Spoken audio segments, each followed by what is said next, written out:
Pero en estas 6 semanas vamos a estar hablando acerca del Sermón del Monte. Uno de los mejores mensajes, quizás el mejor mensaje jamás predicado a una multitud sedienta y hambrienta espiritualmente. El Señor Jesús les habló y les motivó de una manera increíble. Los retó a todo lo que ellos conocían, a darle y ponerlo virado de pies a cabeza y de cabezas a pie. Retó no solamente a los líderes religiosos, sino a aquellos que se consideraban justos, santos. Y es una joya, no de la literatura, porque sonaría muy intelectual, sino quizás es el mejor de las predicaciones que hayan podido ser predicadas en toda la historia de la humanidad. Así que vamos a estar hablando acerca del Sermón del Monte. Y prácticamente yo lo he titulado como tema el manual de conducta del creyente. Así será titulado, el Sermón del Monte como manual de conducta del creyente. Empieza en el capítulo 5 de Mateo y termina en el capítulo 7, verso 29. Aunque vemos que la Biblia ha sido dividida y se le ha tratado de poner divisiones, todo esto es una unidad, es un mensaje conjunto. Aunque el Señor trata varios temas, todo está aislado y va en una secuencia donde el Señor la quería prácticamente llevar así como lo hizo soberanamente. Y a mí siempre que estudio la palabra de Dios me enseñaron mis maestros a que uno busca el contexto, el por qué se escribe esto. Y yo voy a estar describiéndole hoy, será un poquito de introducción el mensaje, pero voy a estar describiéndole básicamente el por qué el Señor hace esto. En pocas palabras, si vamos al capítulo 4, en el verso 17,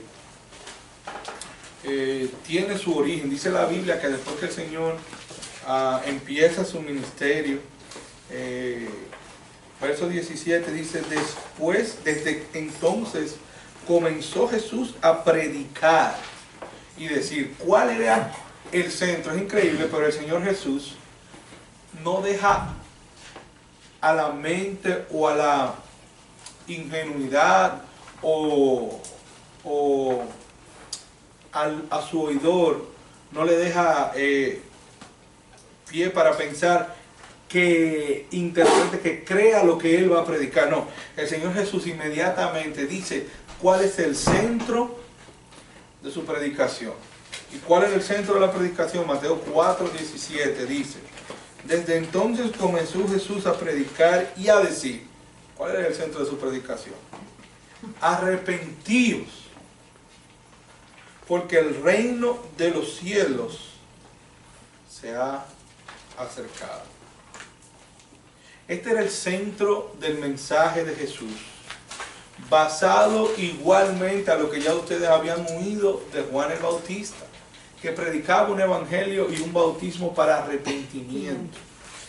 No sé si lo saben, pero me imagino que lo saben. La palabra arrepentimiento significa dar vuelta, significa cambiar de dirección. Si voy en dirección hacia el sur, si voy en dirección incorrecta espiritualmente, si estoy viviendo en una vida de pecado alejado de Dios, doy vuelta y busco y me acerco a Dios. Y dejo la vida de pecado y me torno hacia Dios. ¿Saben lo que significa en el original la palabra pecado?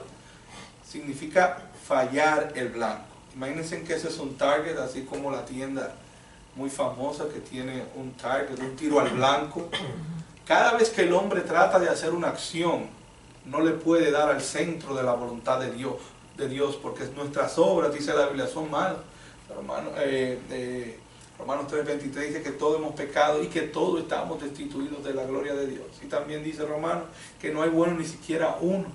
Pues entonces cada vez que el hombre intenta darle al centro de la voluntad de Dios, falla.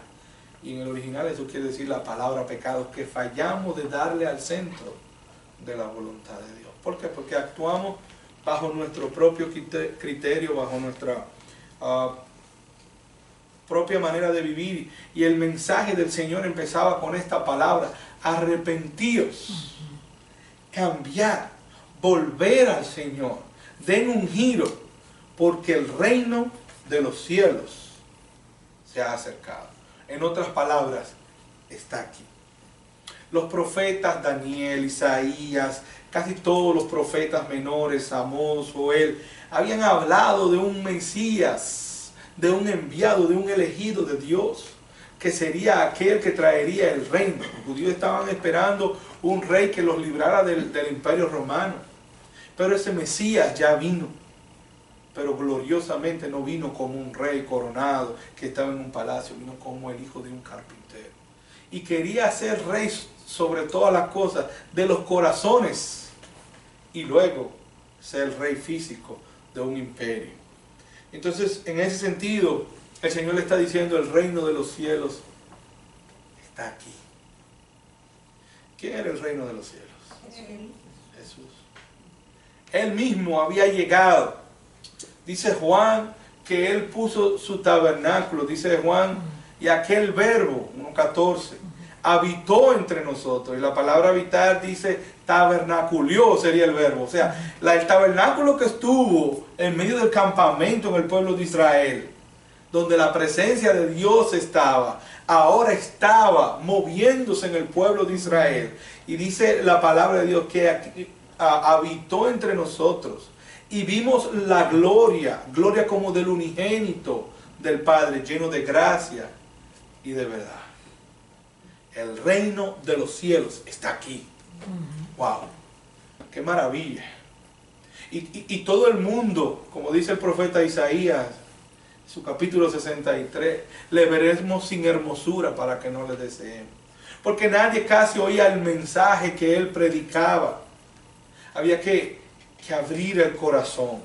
Y de eso se trata el mensaje del Sermón del Monte. Jesús predicó el Evangelio en todas partes. Dice la palabra de Dios que iba por las casas, que en la sinagoga, que lo hacía en todas partes. Y es una gran enseñanza para nosotros, porque Jesús no tuvo un lugar específico o un tiempo específico o una persona específica para hablarle del mensaje de buenas nuevas. Él lo hizo para todos. El mensaje es para todos. Para el blanco, para el negro, para el letrado, para el que no tiene ninguna letra. El mensaje del Evangelio es un mensaje universal. Que no todos accederemos al llamado, pero sí todos están comprometidos a que se predique ese Evangelio. Y nosotros, al igual que Jesús, somos portadores de este Evangelio. Y tenemos que llevar, nosotros somos lumbreras que llevamos este mensaje donde quiera que estamos. Mi apellido es de Jesús. Y a veces hay gente que me preguntan: ¿y cómo tú le predicas a la gente? Yo con mi apellido. Y principalmente a veces cuando tengo que hablar en inglés y me preguntan mi nombre en tantas cosas que hay que hacer, servicio al cliente, yo predico fácil. Yo le digo: ¿cuál es su apellido, señor? De Jesus. Like the Savior who died for you on the cross of Calvary. Así se lo digo: Jesús, sí, como el Salvador que murió por ti en la cruz del Calvario. ¿Lo conoces? Esa es mi predicación. Yo no sé qué usted puede usar, pero no hay que ser un predicador, ni haber ido a un ministerio, ni haber ido. Simplemente es el deseo de quererle comunicar a otro las buenas nuevas de Jesús. Yo tengo amigos que no son creyentes. Y muchos de ellos, ahora fui a Santo Domingo y tenía tiempo que no les veía. Y ante todo les dice: podemos hablar de política, deporte, de carros, de todas esas disparates que a veces hablamos los hombres. Pero siempre les digo: tengo que sacar un tiempo para hablarles de las cosas que tienen peso eterno. ¿Cómo estás? ¿Cómo te sientes espiritualmente? ¿Estás buscando de Dios? Porque Dios hace mucho que te está buscando. Deja de resistirte. Y a veces trato de tocar, ellos tratan de evadirme, de decir: vamos a hablar de otras cosas, porque les pesa, les duele. Pero hermanos, lo que yo les quiero dejar dicho es que nosotros proactivamente tenemos que hacer parte de nuestro diario vivir el comunicar el evangelio del reino de los cielos. El comunicar las buenas nuevas que nosotros tenemos. Y es un mensaje que no solamente lo debemos decir con palabras, sino con nuestras acciones. Y la gran realidad es que muchas veces no lo podemos predicar con nuestras palabras porque nuestros actos a veces lo niegan. Entonces tenemos que cuestionarnos nosotros mismos. Y a veces saben cuál es la mejor manera, y le digo que me ha pasado a mí, de predicar el evangelio, es pidiendo perdón. Pidiendo perdón por los malos actos que he cometido y por lo vago que he sido en no demostrarle a otras personas que soy cristiano. Y ha habido personas que le he tenido que decir, ¿sabes qué? Desde ahora esto cambia. Ahora yo voy a hablarte de Jesús y voy a mostrarte lo que yo debiera mostrarte, que Cristo vive en mí. Dice la Biblia que por todos los lugares Cristo predicaba este evangelio. En el contexto, en ese mismo contexto, el Sermón del Monte viene siendo un manual de conducta de los habitantes del reino.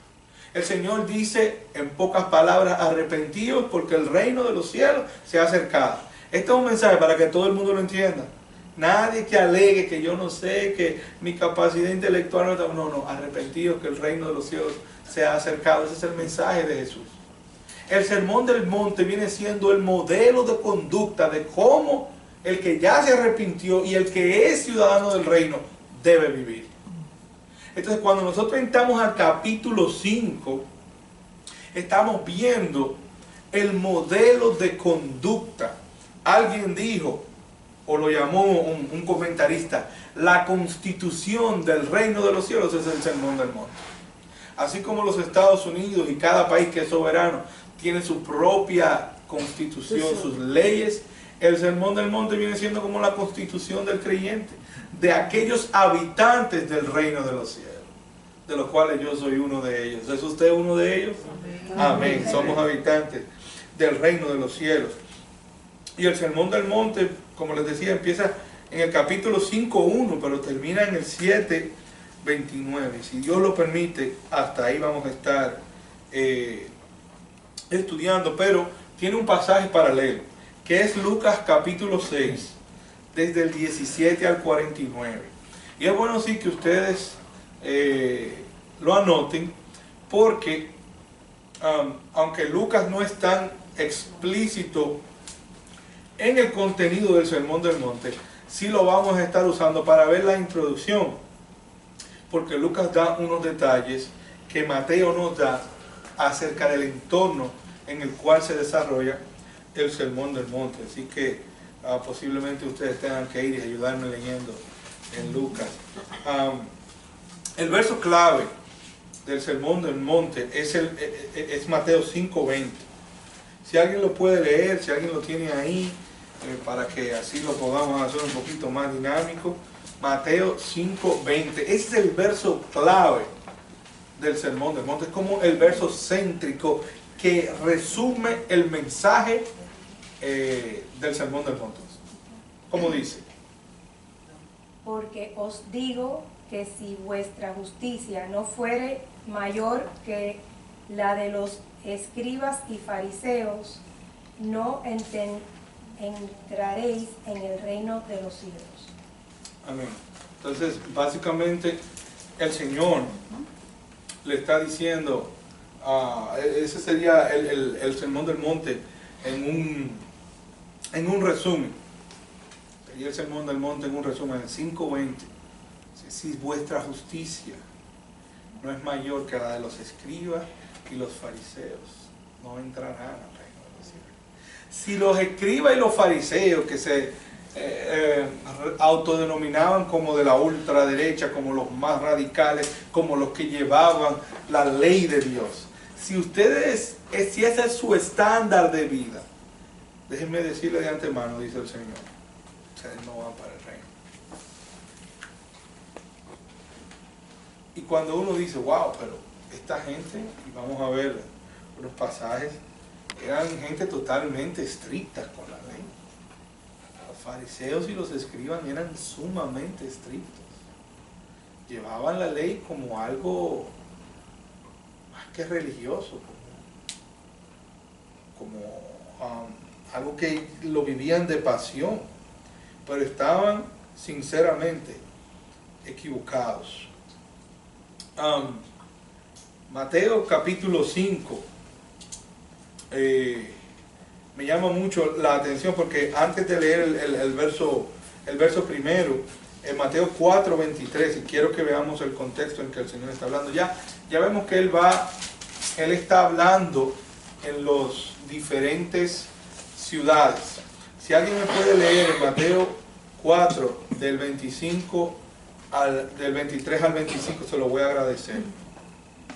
Y recorrió Jesús toda Galilea, enseñando en las sinagogas de ellos y predicando el evangelio del reino y sanando toda enfermedad y toda dolencia en el pueblo.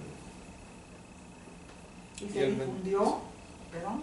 Sí, 24 y 25. Ajá, y se difundió su fama por toda Siria, y le trajeron todos los que tenían dolencia, los afligidos por diversas enfermedades y tormentos, los endemoniados, lunáticos y paralíticos, y los sanó.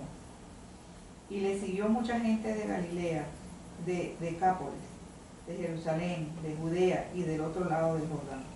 Ok, ahora tenemos una idea cuando vamos a entrar al pasaje de cuál es el entorno en que está pasando. Y para enriquecer esa idea, si alguien me puede buscar el pasaje paralelo, que es Lucas 6, del 12 al 13.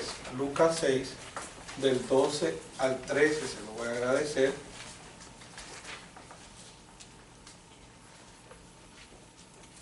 En aquellos días él fue al monte a orar, y pasó la noche orando a Dios. Y cuando era de día, llamó a sus discípulos y escogió a 12 de ellos, a los cuales también llamó apóstoles. Ok, entonces este es el entorno en que el Señor está. El Señor está en la parte norte de Israel, pero ya su fama se había extendido por toda la región. Incluso cuando habla de Siria, de Tiro y de Sidón, eran regiones prácticamente paganas, ya más al norte de la ciudad del área de Galilea. Galilea era la parte norte de Israel, pero ya Siria, Tiro y Sidón eran partes gentiles, que aunque habían judíos viviendo ahí, había más paganismo y eran gentiles. Entonces ya la fama de Jesús dice que se había extendido no solamente en el área norte, que es Galilea, sino que ya había ido a la parte céntrica, a Jerusalén, la capital, y a Judea, y dicen del otro lado del Jordán también, en la parte sur. Entonces el Señor Jesús se encuentra con esta multitud, y dice Lucas algo que no refleja Mateo. ¿Se fijaron en la diferencia de los dos pasajes que leímos? ¿Qué dice Lucas? Porque Lucas dice, De apóstoles. habla de apóstoles, sí, pero hay algo que dice, en aquellos días fue al monte a orar. Ahora, Y pasó la noche orando a Dios. Y pasó la noche orando a Dios. Entonces, aquí este dato no lo da Mateo, que lo da Lucas. Y dice que Jesús se retira. Aparte, él solía hacer eso. La oración era algo vital en la vida de Jesús. Era como tomar agua, tomar líquidos, porque hay gente, yo sé que no toma agua, pero tomar líquidos para nosotros, así de vital, así era la oración para Jesús. Y Él lo hizo parte de su vida. Y aunque el tumulto de la gente estuviera allí esperando algo de Él, y pudiera haber un estrés, y alguien quisiera cosas, Él sacaba su tiempo para orar. Y era un tiempo a solas. Era un tiempo donde Él vertía todas sus ansiedades delante del Padre. Y traía presente todas las necesidades de las personas ante el Padre. Me hubiera gustado estar, por lo menos como de espectador, en una de las oraciones a solas de Jesús. Perdonen que use mi imaginación, esto no es bíblico, esto soy yo. Yo le voy a decir cuando soy yo y cuando es la Biblia. Esto soy yo me estoy imaginando después de haber visto esta mujer viuda que no tenía que comer, o después de haber visto un paralítico que había nacido así, o después de haber visto un ciego que rogaba, y toda esta gente no solamente tenían un defecto físico, sino que para colmo socialmente eran mirados como basura. Y para el colmo económicamente su situación real era paupérrima. Y para colmo espiritualmente por los mismos líderes era visto como que alguien en la generación de esta persona había pecado y por eso esa persona estaba así. O sea que en lo emocional, en lo social, en lo económico, en todos los aspectos de la vida, estas personas que estaban enfermas estaban necesitadas. Me imagino quizás Jesús yendo al monte. Yendo al monte de la presencia de Dios. Cuando usted ve que dice que subió al monte, quiere decir que vino a la presencia de Dios. A dejar todas sus cargas, a presentar todos estos necesitados delante del Padre. Ay, hermanos, si la oración fuera tan vital para nuestras vidas. Amén. Si la oración fuera tan vital para nosotros como lo fue para Jesús. Que antes de él encomendarse y hacer cualquier cosa, era necesario. Me imagino que parece que esta multitud no dice número, pero parece que era un número grande de personas. Y antes de Jesús predicar, antes de llevar su palabra, él fue ante el Padre a presentarlos a ellos y a presentar que el poder de la palabra transformador pueda calar en los corazones de sus oyentes. Qué vital es la oración, hermano, para encomendarnos a Dios y para todo lo que vayamos a hacer. La oración es necesaria. La oración, hermanos, es un acto de fe. Cuando nosotros oramos, le estamos diciendo a Dios dos cosas. Le estamos diciendo: Dios, yo no puedo. Dios, mi capacidad llega a un límite. Muchas gracias. Cogiste la seña. Que no hice ninguna seña. Cuando oramos le estamos diciendo a Dios: Dios, yo no puedo. Pero sí sé que tú puedes. Cuando decimos eso es un acto de obediencia en sí. Porque Él nos ha mandado a orar. Pero es un acto de fe, porque le estoy diciendo: Dios, aunque yo no te he visto, aunque mis ojos no te han visto, creo que es posible que tú puedes intervenir en esta situación. Y creo que lo puedes hacer mucho mejor que lo que yo puedo hacer. Por tanto, yo me arrodillo para que seas tú quien obre en mi vida. Es en otra palabra que le estoy diciendo: yo me postro y me someto a tu voluntad para que seas tú quien obres en mi vida.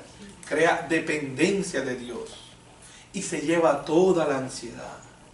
Por eso Jesús puede bajar del monte y ver la multitud que quiere muchas cosas de Él, y de eso lo vamos a ver más adelante, y mantener su calma. Por eso más adelante Él puede ir a alguien que lo van a buscar para matarlo y puede estar sereno, tranquilo, confiando que su Padre resolverá. Él suplirá todo lo que nos falte, dice su palabra, conforme a sus riquezas en gloria en Cristo Jesús. Jesús vivía una vida de oración increíble. Y dice aquí que Él subió al monte y andaba con sus discípulos. Y ya vimos en Mateo y también lo vimos en Lucas, que esta multitud viene de todas partes, de Decápolis, del norte, del sur, del este y del oeste, de los 4 puntos cardinales. Por eso la Biblia es específica y menciona los 4 ciudades de 4 puntos cardinales, que ya la fama de Jesús se había extendido por todo el reino de Israel. Y Jesús hace algo antes de dar su mensaje que me llama mucho la atención. Y muchas veces las iglesias fallamos, los miembros que estamos en las iglesias fallamos en hacer esto. Y es que fíjense algo, dice que venían multitudes y que Jesús los sanaba. Saben que el mensaje del Evangelio debe ir acompañado con la acción del Evangelio. ¿Por qué? Porque yo no puedo ir a decirle a una persona, arrepiéntete, que el reino de los cielos ha llegado, cuando estoy obviando completamente su necesidad. No sé si se entiende. Sí. Yo no puedo decirle a una persona, arrepiéntete, conviértete y ya. Y obviar su necesidad de que esta persona es ciego físicamente, de que esta persona tiene lepra, de que aquel tiene un hijo que está enfermo, de que aquel tiene un hijo rebelde, de que aquella está viuda y ha empobrecido. Jesús primero sanó su necesidad física a la misma vez que le hablaba el mensaje del Evangelio. Y yo le soy sincero, la estructura de las iglesias, principalmente en Estados Unidos, es totalmente contraria.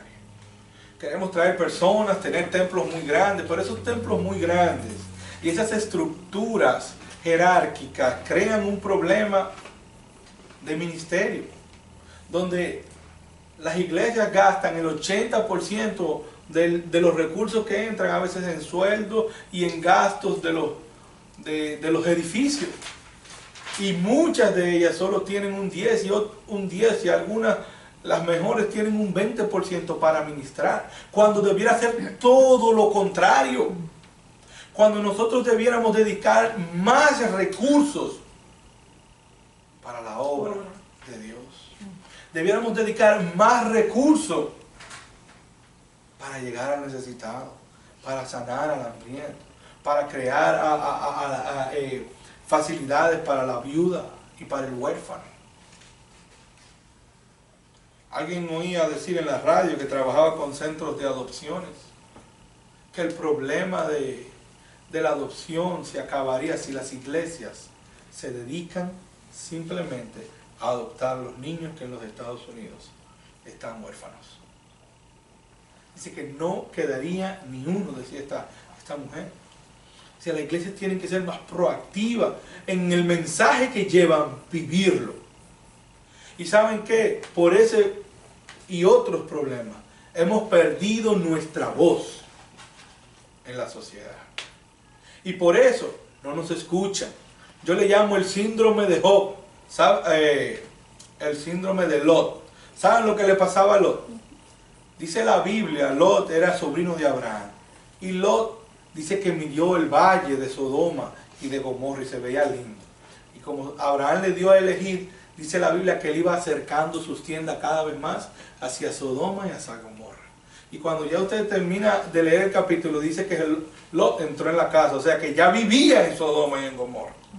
Y dice que se sentaba a juzgar y se reunía con las personas que juzgaban en la ciudad. Él era como uno de ellos, olía como uno de ellos, se veía como uno de ellos.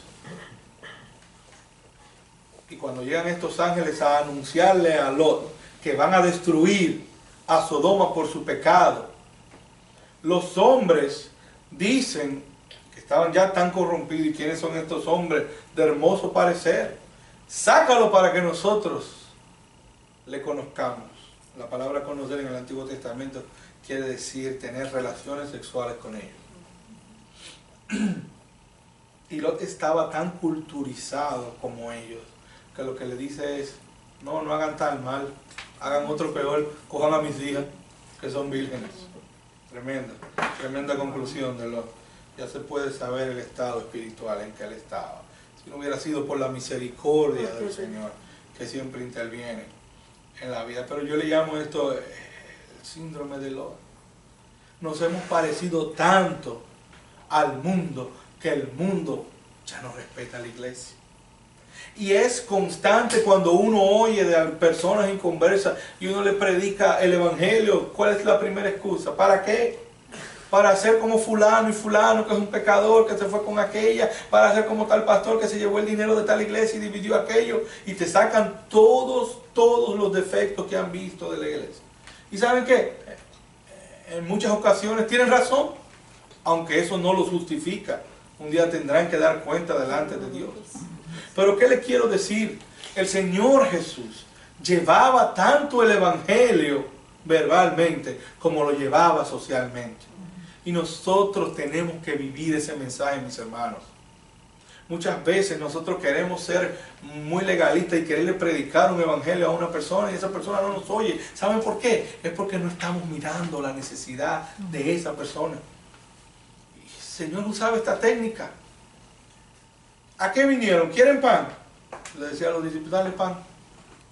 Dale pan, porque tienen tanta hambre que si yo les predico no me van a oír. Llénale la barriga y después yo le lleno el espíritu. ¿A qué venían? Ellos venían por un beneficio físico. Muchos de ellos no vinieron a oír de Jesús.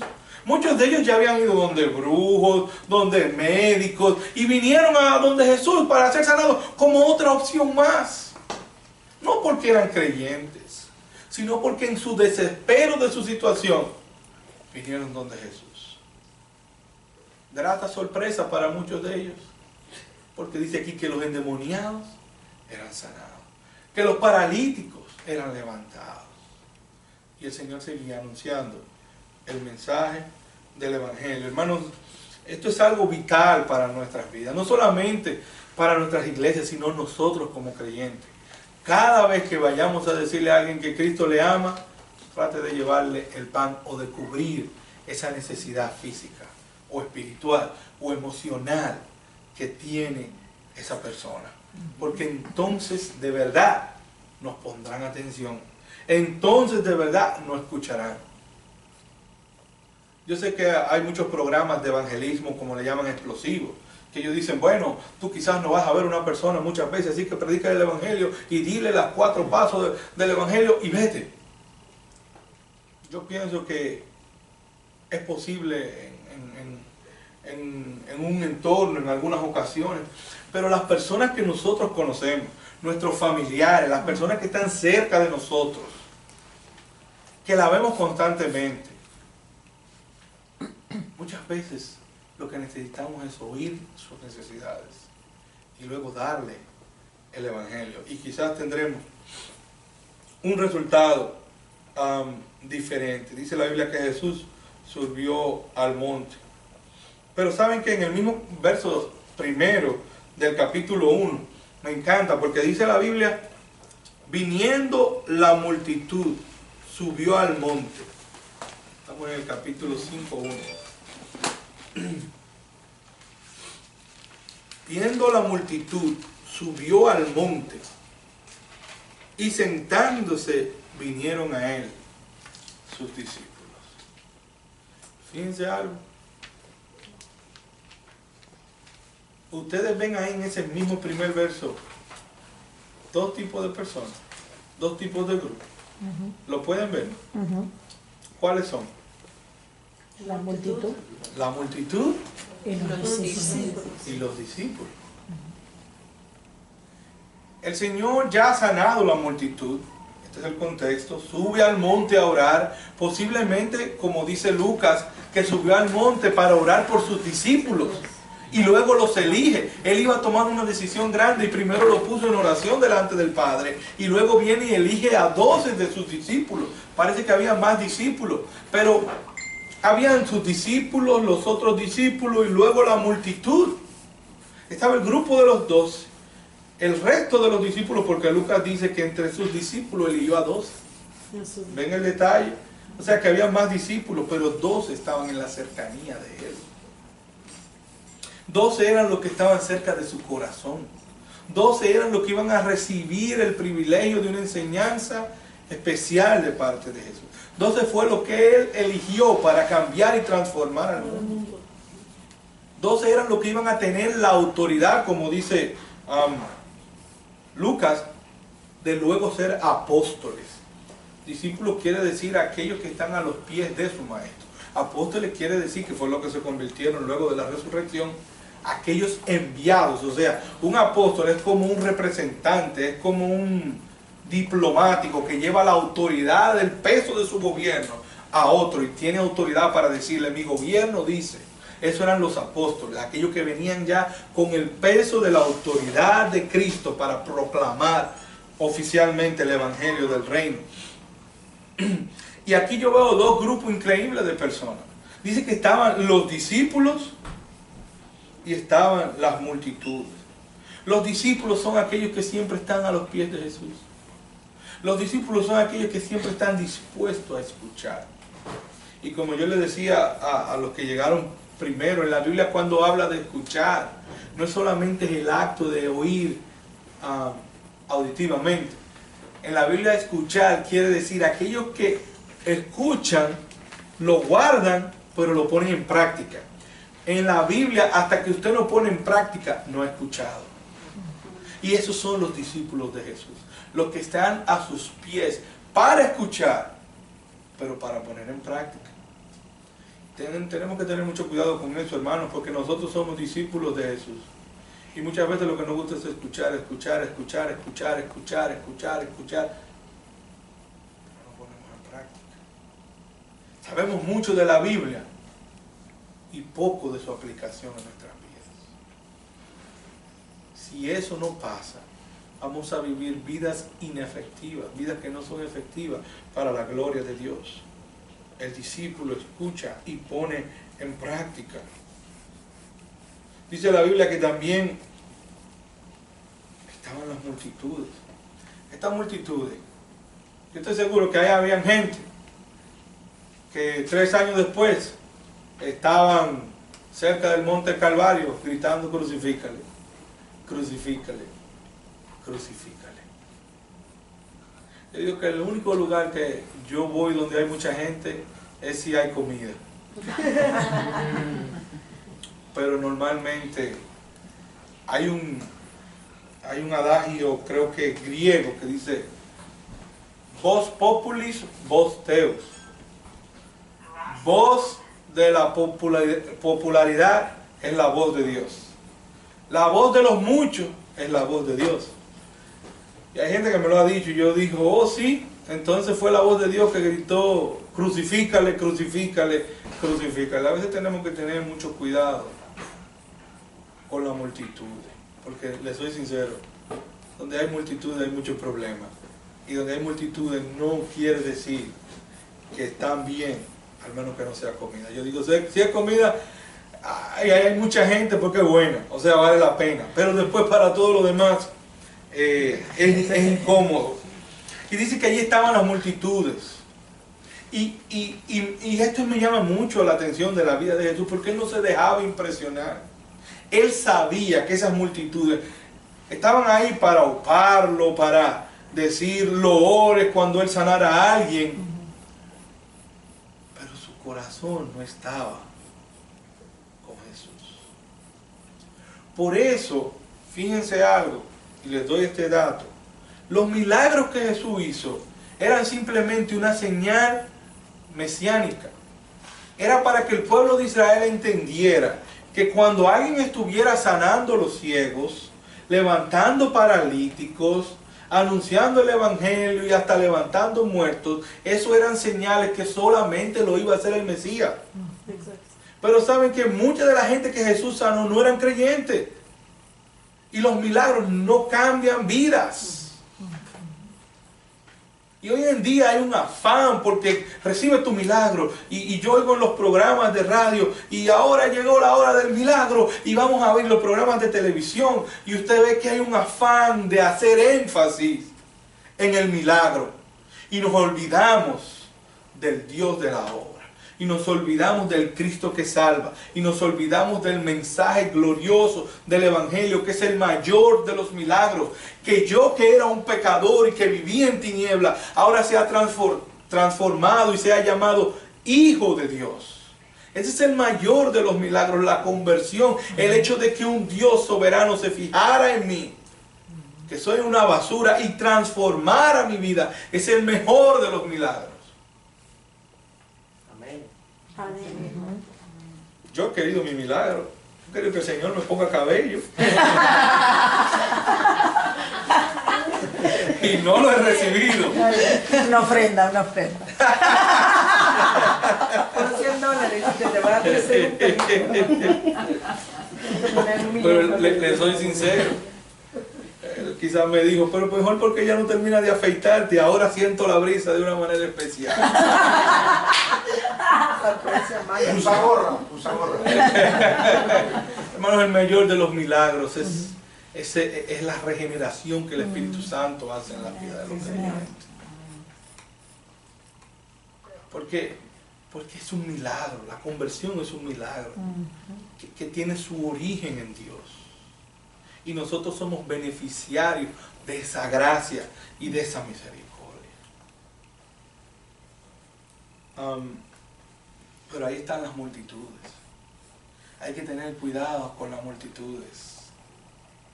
La gente tiene por entendido que una iglesia donde hay mucha gente es una iglesia muy bendecida. Tengan cuidado, porque si van a Apocalipsis capítulo 2, verso 9, había una iglesia precisamente parecida a las iglesias de hoy en día. Era la iglesia de la Odisea. Y la iglesia de la Odisea era una iglesia rica. Estaba en una ciudad cosmopolita, así como Miami.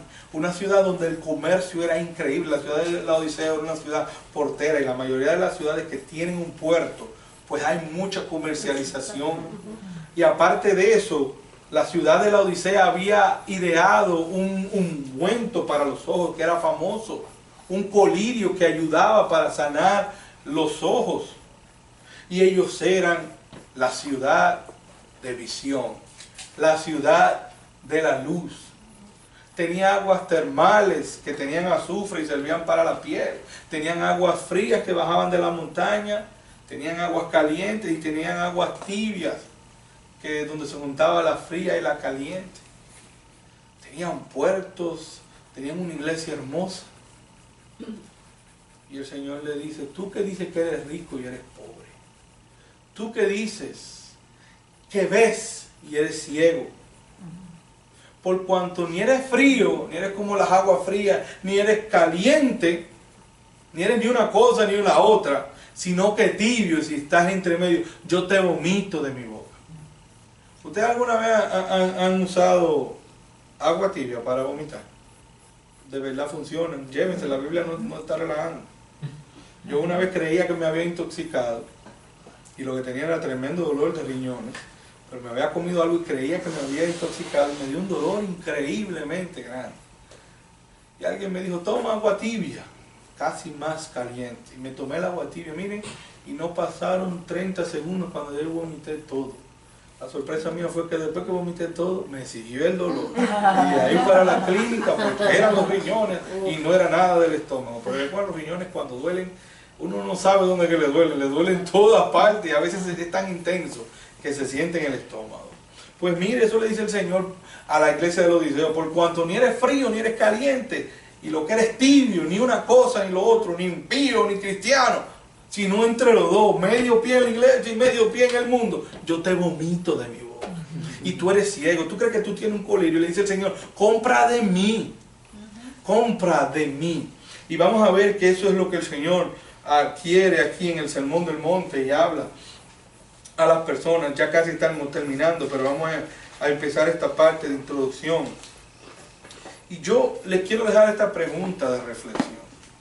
Porque dice aquí que estaban los discípulos y estaban las multitudes. Los discípulos son los que quieren estar cerca de Jesús, los que le buscan incesantemente, los que le aman.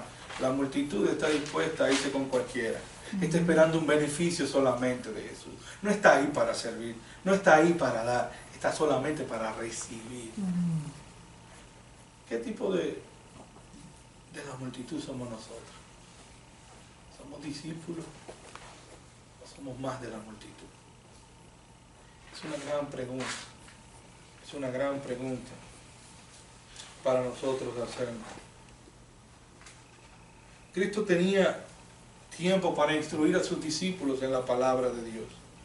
Y este es algo que los líderes espirituales tienen que practicar más. Las iglesias hoy en día no quieren hacer discípulos. Quieren tirar un mensajito de media hora que sea genérico, que no ofenda a nadie, para que las ofrendas no se caigan. Pero hacer discípulos, hacer que una persona tome el carácter de Cristo y me siga, me emule, me camine por donde yo estoy caminando. No, eso es mucho trabajo. Eso es mucho que hacer. Pero hermanos, verdaderos creyentes somos discípulos, porque el discípulo está dispuesto a recibir en todo momento. Dice que habían dos tipos de personas, y abriendo su boca, dice el verso 2, les enseñaba diciendo. Uno de los autores que yo estoy leyendo decía acerca de este pasaje, capítulo del verso 2, dice que abriendo su boca les enseñaba diciendo. Él dice lo siguiente, yo le tiré una foto aquí a las palabras de él. Se llama Samuel Pérez Millo, un teólogo español. Y él dice, en una forma gráfica, Mateo relata la acción de Jesús enseñando. Y los discípulos y la gente, el maestro abría su boca, equivalente a comenzó a hablar, y con esas palabras de vida eterna, Dios estaba enseñando a la gente personalmente. El infinito se había revestido de humanidad para poder comunicar las palabras divinas por medio de la garganta de un hombre. No era el glorioso Dios cuya presencia aterraba a quienes quienes veían su gloria. Era el humilde carpintero de Nazaret que hablaba a la gente desde su condición de hombre. Sin embargo, quien estaba enseñando en aquella montaña era Emmanuel, Dios con nosotros.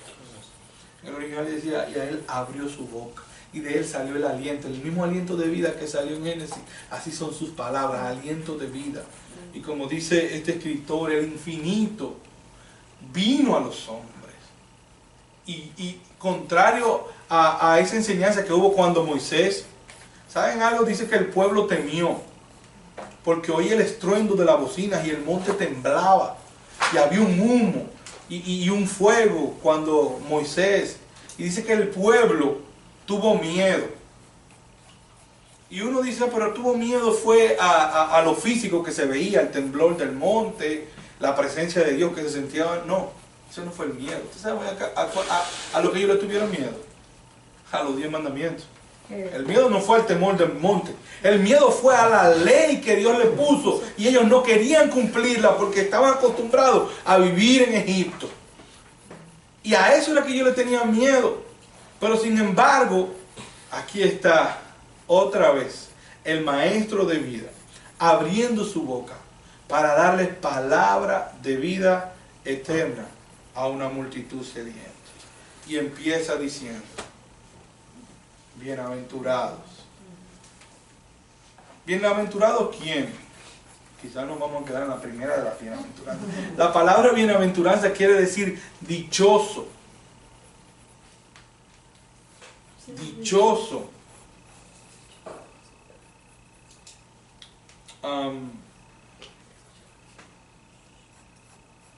De buena ventura. Bendito. Los pobres en espíritu.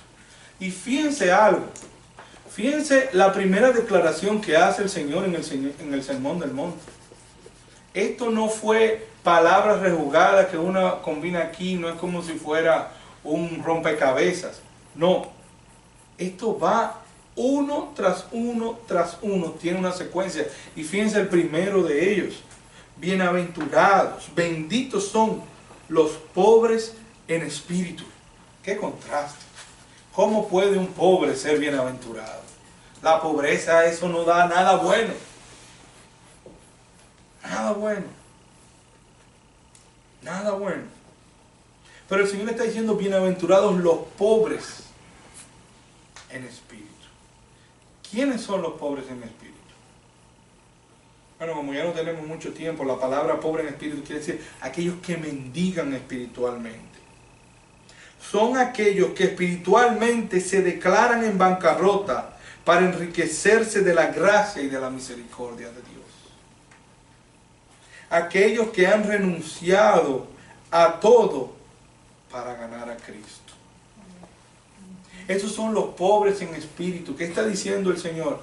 Bienaventurados son aquellos que humildemente se han rendido ante Dios, que han considerado, que han entendido que en su espíritu no hay nada que valga la pena y se han rendido ante Dios y han dejado que la voluntad de Dios se interponga entre la de ellos y que sea Dios quien los guíe. Contrario a la enseñanza de este mundo. Fueran tan amables y me acompañan a Lucas 18. Aquí hay un contraste de lo que es un altivo de espíritu y un humilde de espíritu. Lucas 18, del 9 al 14. Fíjense lo que dice el Señor. Quiero ilustrarle este último punto y con esto terminamos. A unos que confiaban, ¿en quién? En Dios. A unos que confiaban en sí mismos como justos y menospreciaban ¿qué? A los otros. Dijo también esta parábola. 2 hombres subieron al templo a orar. Uno era fariseo y el otro publicano. Un publicano era un recolector de impuestos. Eran vistos como mal personas y eran malos porque engañaban a la gente. Cobraban más taxes que lo que tenían que cobrar y le llevaban al pueblo bajo látigo económicamente. O sea que los publicanos eran malos. Pero el fariseo era el líder espiritual del pueblo. Bien vestido, justo, que trataba de hacer todas las obras. Los 2 hombres subieron al templo a orar.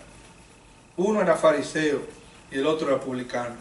Era costumbre que el fariseo sí subiera. Lo raro era que el publicano fuera al templo. Y a orar. Hay algo raro con este publicano que quiere ir al templo y que quiere ir a orar. Muchas veces, a veces le pasamos por encima de la palabra y no nos fijamos. El fariseo puesto en pie oraba consigo mismo de esta manera: Dios, te doy gracias porque no soy como los otros son. Ladrones. Entonces, este fariseo no era fácil, porque él estaba en el templo muy erguido. Imagínense ahí que dijera: no soy como Robert, que es ladrón. Robert. Él empezó a vociferar los pecados de los otros. No soy como los otros hombres, ladrones, injustos, adúlteros, ni aún como este publicano. Yo no. Yo ayuno 2 veces a la semana. Wow. Doy diezmo de todo lo que gano. Verso 13, más el publicano, estando lejos, no quería aún ni alzar los ojos al cielo, sino que se golpeaba en el pecho diciendo: Dios, sé propicio a mí, que soy pecador. ¿Cómo termina el mensaje de Jesús? Os digo que ¿quién es este? El publicano. Descendió a su casa justificado antes que el otro, porque cualquiera que se enaltece será humillado, y el que se humilla será enaltecido. Amén. Estos son los pobres de espíritu, aquellos que dicen: Señor, yo no puedo. Señor, yo no puedo con este problema. Señor, yo reconozco que no puedo guiar mi vida. Señor, yo reconozco quién yo soy y no puedo. Pero también reconozco quién tú eres y tú sí puedes. Amén. Me declaro en bancarrota espiritual. Guía mi vida. Te entrego todo a ti, Señor Jesús. No puedo. No puedo.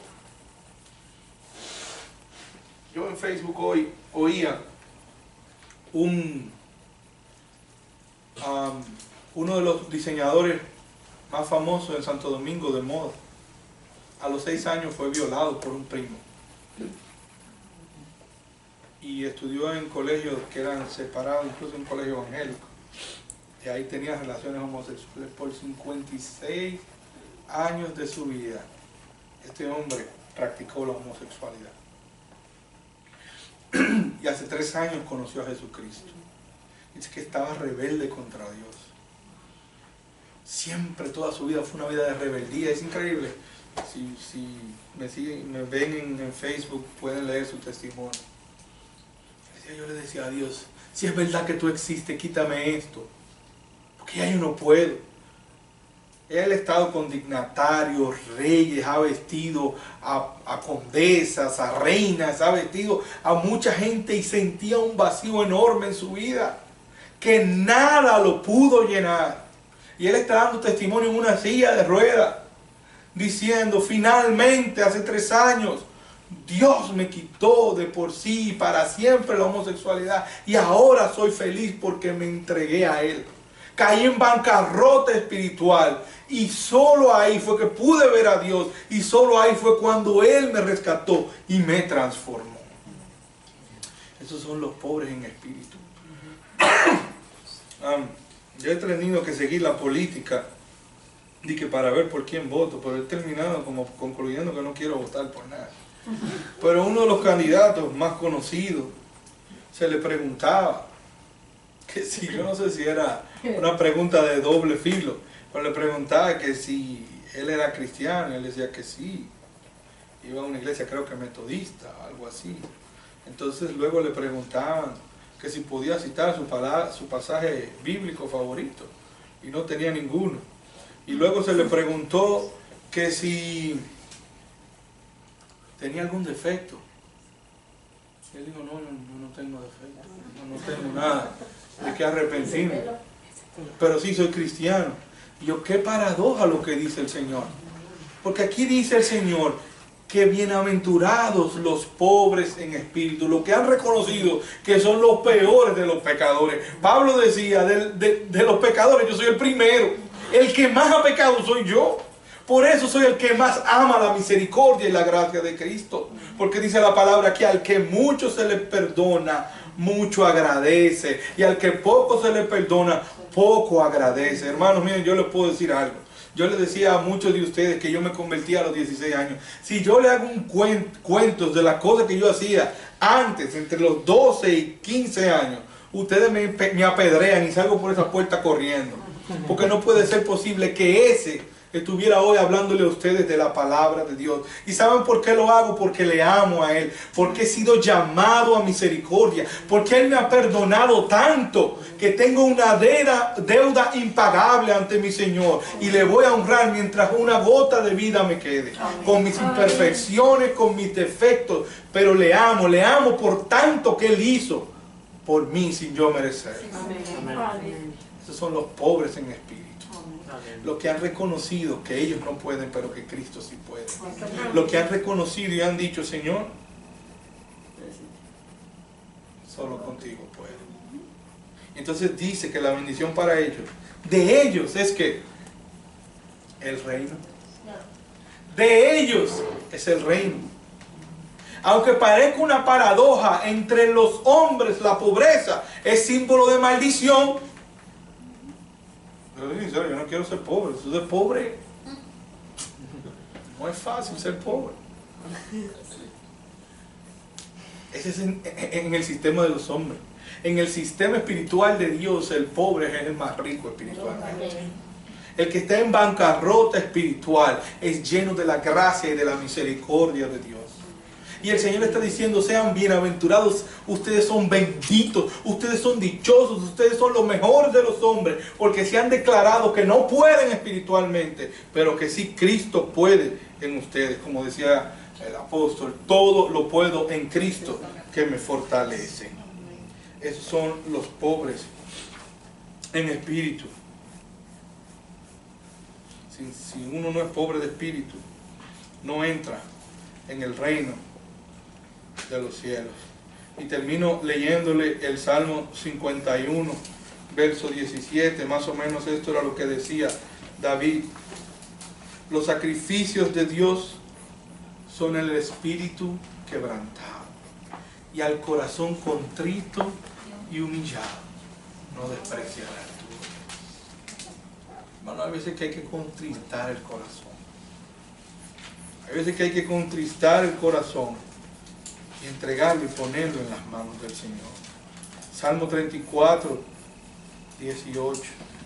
Cercano está Jehová a los quebrantados de corazón y salva a los contritos de espíritu. Bueno, que la palabra de Dios pueda germinar en nuestros corazones y que este sermón del monte pueda ser una gran realidad. Y yo quiero que ustedes oren conmigo mientras estamos oyendo este mensaje, para que esto no simplemente sea enseñanza que llegue a nuestros corazones, sino que sea algo que transforme nuestras vidas, que seamos totalmente diferentes después de haber oído esta palabra de Jesús a como lo fuimos antes. Que el Señor le bendiga grandemente y que pase el programa. Terminamos orando y hay una canción, ¿verdad?, que íbamos a cantar, pero vamos a orar. Padre nuestro que estás en los cielos, te alabamos y te bendecimos, te honramos y te exaltamos, Señor. Padre, nosotros somos los pobres en espíritu, los que hemos decidido, Señor, que tu voluntad se haga sobre la nuestra, los que hemos decidido, Señor, que como el apóstol Pedro, decirte: ¿a quién iremos si solo tú tienes palabra de vida eterna? Fuera de ti no hay quien salve, Señor. Somos los que hemos reconocido que nuestra voluntad y que nuestra fuerza no sirve para nada, pero que somos poderosos en las manos de nuestro Señor Jesucristo. Padre, tú eres el Rey y nosotros tus siervos. Tú eres Señor y nosotros tus esclavos. De nosotros es el reino de Dios, no por nuestra propia justicia, sino por la justicia que se hizo en la cruz del Calvario. Y permite que nosotros llevemos este mensaje glorioso. Y aunque seamos pobres económicamente en este mundo, sepamos que pronto y que ya somos ricos. Porque tu palabra dice, no que será el reino de los cielos, sino que es el reino de los cielos, en un presente progresivo. Ya el reino de los cielos es nuestro, porque Cristo es el reino de los cielos y Él vive en nuestro corazón. Te alabamos, te bendecimos y te exaltamos en el nombre que es sobre todo nombre, en el nombre de nuestro Señor y Salvador Jesucristo. Amén.